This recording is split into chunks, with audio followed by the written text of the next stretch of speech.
Chemistry. It is the study of what? Anyone? Ben. Chemicals. Chemicals. No. Chemistry is, well, technically, chemistry is the study of matter. But I prefer to see it as the study of change. Now, just think about this. Alright now, before we start this video, y'all, the phrase thematic premise must be defined, because otherwise it's going to be impossible for y'all to understand the context of this video without knowing what the phrase means. Now, the phrase thematic premise is defined as the core idea or theme that forms the basis of a creative work, providing a unifying concept that shapes the narrative and conveys the intended message or question. Now, Breaking Bad's thematic premise or question is set out to answer is how evil will Walter White reveal himself to be. Now, the reason I've used the word reveal over words like become or transform into is because Breaking Bad's story is not about a man who, because he was diagnosed with cancer, felt like he had no other choice but to turn to a life of crime in order to secure a financial future for his family. No.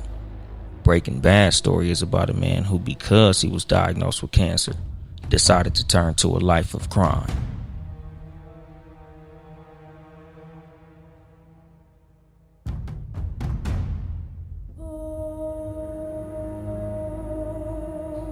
Now let me explain what I mean by this, y'all. Walter White did not transform or change into Heisenberg over the course of events of the show like a lot of y'all seem to believe. No. Walter White was always Heisenberg. However, it was the fear of the consequences that Walter would have to suffer if he were to start breaking the law, which is what stunted this reveal. Meaning that, until Walter was diagnosed with cancer, providing him essentially with the get out of jail free card, he simply decided to withhold on acting out all these desires. And this point is backed up by the multiple instances where Walter was actually offered an out, such as the episode Gray Matter, where Elliot actually offers to pay for Walt's treatment. No, yeah, but it's complicated. We can help you. We have excellent health insurance. The best.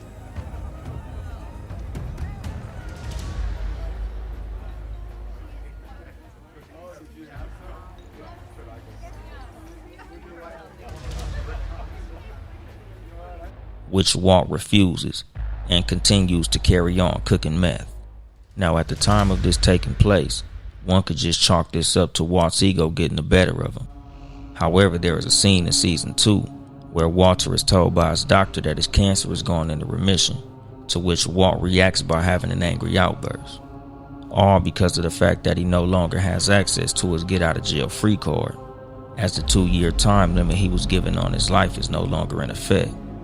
Therefore, the consequences that Walt could suffer for all of his heinous acts are all now very real, and the revelation as to Walt's true character is brought to light.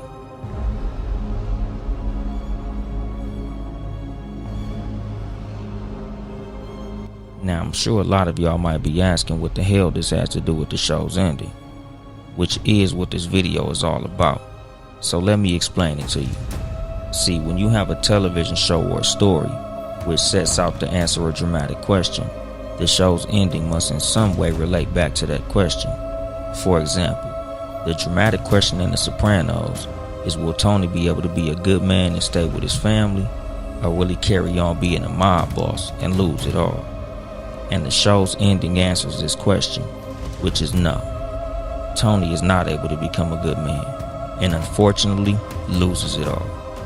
Unlike Breaking Bad, whose ending does not in any way relate back to the dramatic question it set out to answer, which is how evil will Walter White reveal himself to be. No. Instead, Breaking Bad decides to have this sort of fairy tale, satisfying ending, where Walter is redeemed, and everybody except the bad guys live a kind of happily ever after. Now, I'm not saying in any way that Breaking Bad's finale is bad, because it isn't. I'm just simply saying that it didn't need to exist. In fact, I'd go as far as to say that the entirety of Breaking Bad's 5th season, arguably its best, didn't need to exist.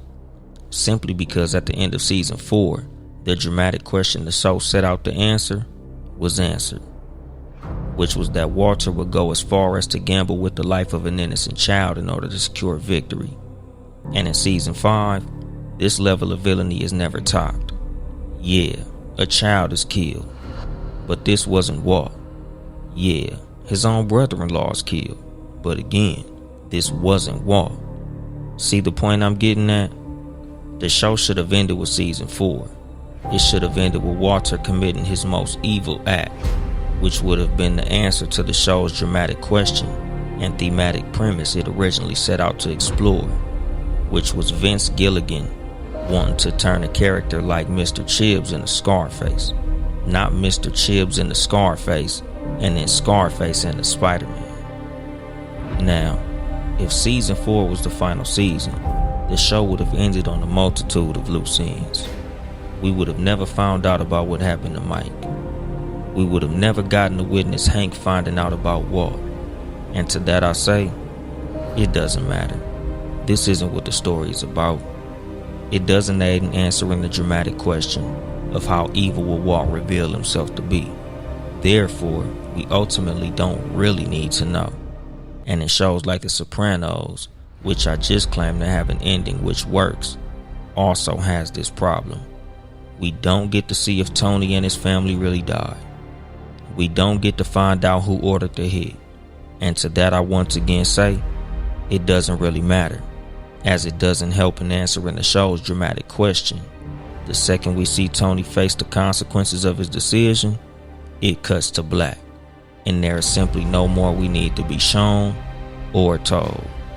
And for those who want to make the claim that we also need to see Walt face the consequences of his actions, to that I say, no we don't. As Breaking Bad's dramatic question is not the same as that of The Sopranos. In Breaking Bad, all we need to see is the peak of Walter's villainy, which was the poisoning of an innocent child, and then cut to black.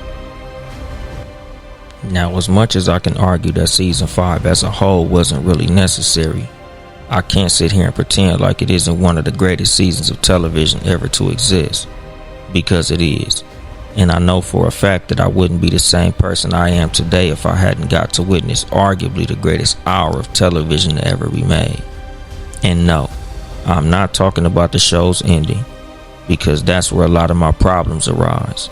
See, you go from Ozymandias, the show's most tragic episode, and the episode where Walter loses literally everything, to 2 episodes later, where in just under an hour of screen time, he manages to save Jesse, make amends with Skyler, say bye to Holly, secure a financial future for his family, and take out the people responsible for Hank's death.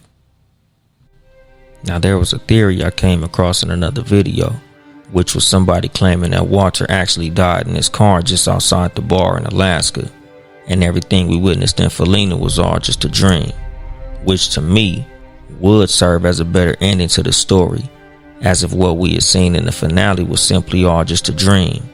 Then the perception that Walt has of himself, which is that he believes to actually be the good guy, and all of his external misfortunes being caused by the actions of others, then this would fit well with the idea of Walt being a delusional character who sees everybody else as the bad guy and he is the hero.